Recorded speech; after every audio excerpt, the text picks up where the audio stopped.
నమస్కారం అండి. నా పేరు doctor D Srinivasarao, consultant neurologist, Medicover hospital Secunderabad. నరాల బలహీనత ఎందుకు వస్తుందని చాలామంది అడుగుతున్నారండి. నరాల బలహీనత గల కారణాలు చాలా ఉంటాయండి. నరాల బలహీనత అంటే యూజువల్గా పేషెంట్స్ సిమ్టమాటిక్గా మాకేమో చెప్తారంటే కాళ్ళు తిమ్మిర్లు ఎక్కినట్టు కానీ, పాదాల్లో మంటలు రావడం కానీ, నమ్నెస్ అంటూ వాళ్ళు చెప్పడము, అలాగే సూదుపోట్లులాగా వాళ్ళు ఫీల్ అవ్వడము, ఇలాంటి సిమ్టమ్స్ అన్ని చెప్తుంటారు. సో ఇవన్నీ కూడా నరాల బలహీనతకే లక్షణాలండి. ఈ లక్షణాలు ఉన్న పేషెంట్స్కి యూజువల్గా మనము చెప్పేది ఏంటంటే వాళ్ళకు ఏమైనా క్రానిక్ కోమార్బిడ్ ఇల్నెస్ ఉన్నాయని తెలుసుకోవాలండి.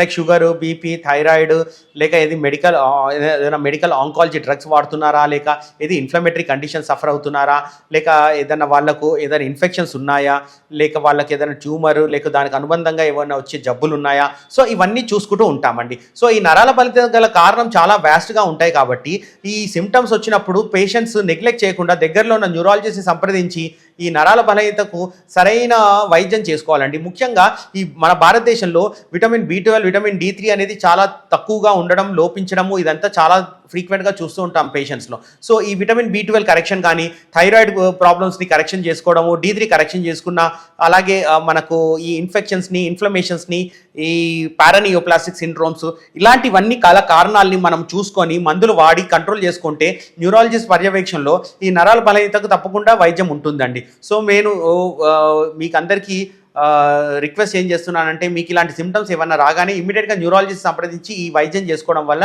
మీరు మెరుగైన ఆరోగ్యాన్ని పొందవచ్చని నేను సలహా ఇస్తున్నానండి. ముఖ్యంగా ఈ నరాల బలహీనతని డయాగ్నోస్ చేయడానికండి నర్వ్ కండిషన్ స్టడీ అనే ఒక ఇంపార్టెంట్ టెస్ట్ ఉంటుందండి. అది న్యూరాలజిస్ట్ దగ్గరనే అవైలబుల్ ఉంటుంది. ఈ నర్వ్ కండిషన్ స్టడీ చేసినప్పుడు మనం చూసుకుంటాం ఏంటంటే ఆ నరాల బలహీనత గల కారణాలు ఏంటివని మనం విశ్లేషించుకోవచ్చు ఆ నర్వ్ కండిషన్ స్టడీ ద్వారా. అలాగే ఈ నర్వ్ కండిషన్ స్టడీ చేసిన తర్వాత కూడా కొన్నిసార్లు బయాప్సీ అనేది కూడా అవసరం పడుతుంది. అంటే అది నిర్ధారణ కొరకంటూ మనం బయాప్సీ చేస్తాం. అలాగే ఆ బయాప్సీ చేసిన తర్వాత దాని రిజల్ట్ని బట్టి కూడా వెదర్ ఇన్ఫ్లమేషనా, ఇన్ఫెక్టివా ఏంటని మనకు తెలుసుకొని దానికి సంబంధించి వైద్యం చేసుకుంటూ ఉంటాం. సో కాబట్టి ఈ నరాల బలహీనతకు చాలా వ్యాస్ట్ కంప్లైంట్స్ ఉన్నాయి కాబట్టి కాజెస్ అవి ఒక్కొక్క స్టెప్ వైజ్ ఇవాల్యుయేషన్ చాలా ఇంపార్టెంట్.